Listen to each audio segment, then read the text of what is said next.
obviously we're all well aware that the Trump administration has targeted a lot of the IRA provisions, a lot of the IRA money, trying to pull back a lot of different things. Congress did the same in the Republican in Congress with the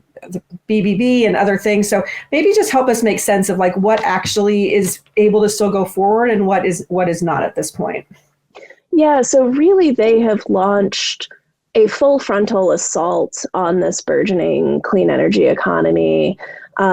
using every tool that they have available, and some that candidly, I think the courts have concluded that they don't have available, but it's not stopping them from trying to use them anyway. So it really started at the very beginning of the new administration with the illegal attempts to freeze disbursements of already obligated funds. And I know that, much of the audience of this podcast they're government professionals. They work in state and local government. They understand that historically, when you have a signed contract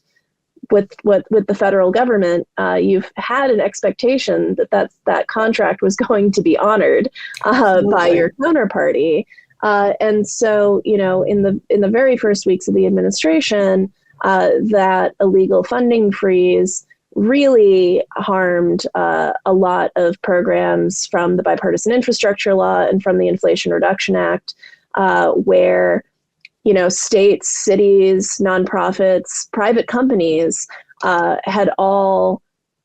sort of gone to bed one day with the reasonable expectation that they would be able to continue their work according to the contract that they'd negotiated and signed with the federal government, and woke up the next day to find the administration trying to say, nope, our word is no good, and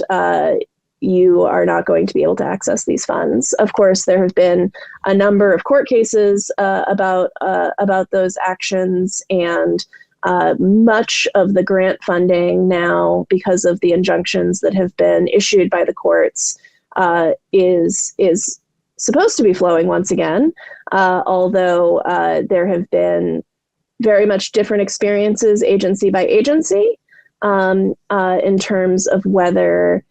grantees have in fact been able to reliably access funds, with in some agencies, the political leadership